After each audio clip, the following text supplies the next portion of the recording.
और पढ़ाई इस समय तुम्हारा भजन है। इस समय भजन तुम्हारा पढ़ाई है, क्योंकि आज हम गीता पढ़ पा रहे हैं, भागवत पढ़ पा रहे हैं, तभी पढ़ पा रहे हैं जब हमारे गुरुजी ने हमको काका गागा सिखाया था।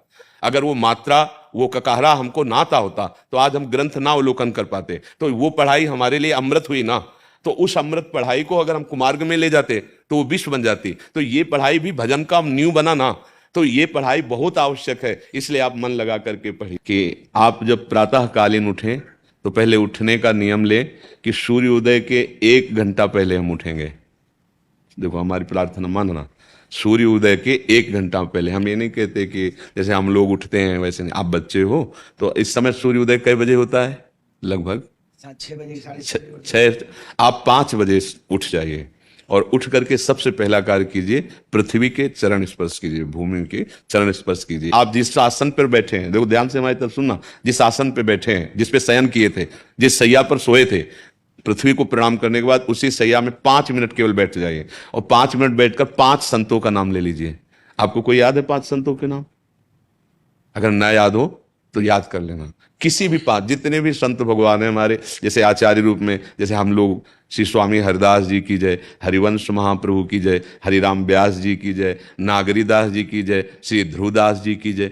5 संतों के नाम याद कर लीजिए। वो 5 संतों के नाम, ये जीवन आपका देखना कैसा उन्नतिशील होगा। उसके बाद नीचे उतरिए और पहले जो अपने माता पिता, अगर वो शयन कर रहे हैं तो कोई बात नहीं है, अगर वो शयन नहीं कर रहे हैं तो पहले जाकर माथा रखकर उनको प्रणाम कीजिए, उनके चरण। अगर हमारी बात मानोगे तो देख लेना तुम्हारा जीवन कैसा बनेगा। इसके बाद आधा लीटर या 1.25 लीटर जितना आप जल पी सकते हैं, उस जल को आप हल्का सा गर्म करवाइए अपने माता पिता से, जो भी आपकी सेवा में हो, या अगर आप स्वयं कर सकते हो तो स्वयं हल्का सा।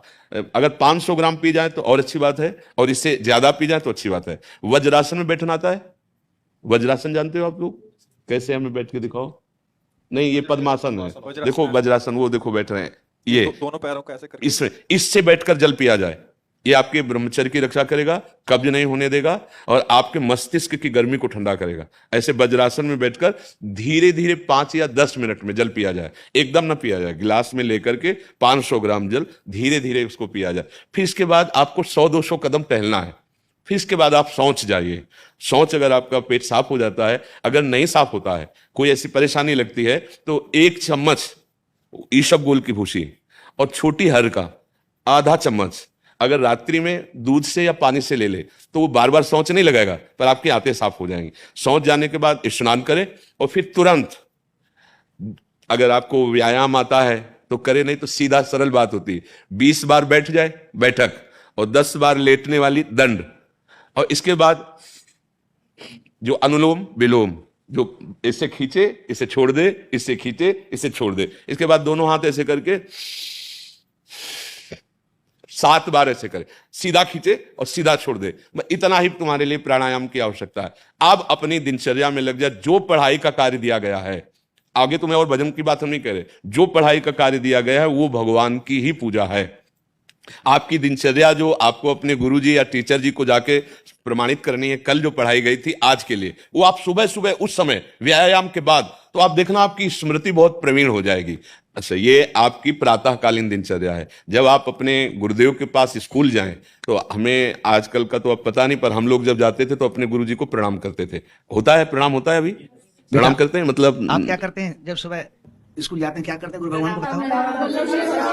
अच्छा, यार ये ऐसा पहले गुड मॉर्निंग गुड आफ्टरनून करते थे बच्चे। अब जब से आपका आशीर्वाद मिला है, श्री जी की कृपा से सब राधा वल्लभ श्रीवंश, नर्सरी के बच्चे भी राधा वल्लभ श्रीवंश बोलते हैं गुरुदेव भगवान। हाँ, ब्रह्मचर्य के लिए गंदे बच्चों का संग त्याग करना, गंदी कोई ऐसी हरकत सिखावे या बात सिखावे तो उसको सुन करके छुपा नहीं लेना, तुरंत अपने टीचर से बताना या अपने माता पिता से बताना, और ऐसे बच्चे का कभी संग नहीं करना।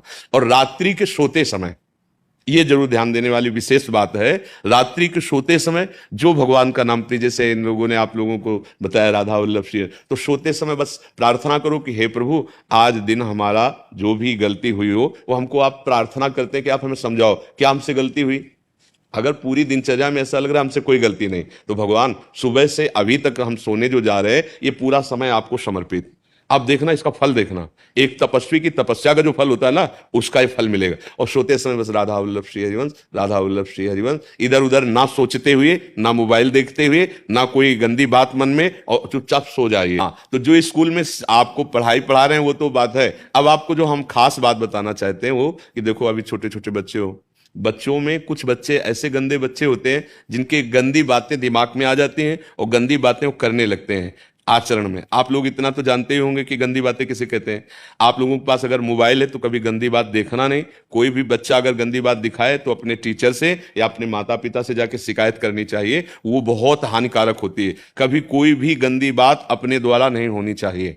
अभी आप नवीन जीवन धारण किए हुए हैं, आप भगवान की प्राप्ति, देश की भक्ति और बहुत अच्छे अच्छे पदों में जा सकते हैं। देखो, जब हम लोग स्कूल में पढ़ते थे तो कोई ये थोड़ी जानता था कि ये बच्चा अभी महात्मा बनेगा। कोई थोड़ी जानता था। स्कूल में जब पढ़ते थे तो थोड़ी कोई जानता था कि ये मुख्यमंत्री या हमारे देश के प्रधानमंत्री बनेंगे। लेकिन इन्हीं में तो बनते हैं ना अच्छे पवित्र आचरण और पवित्र संस्कार।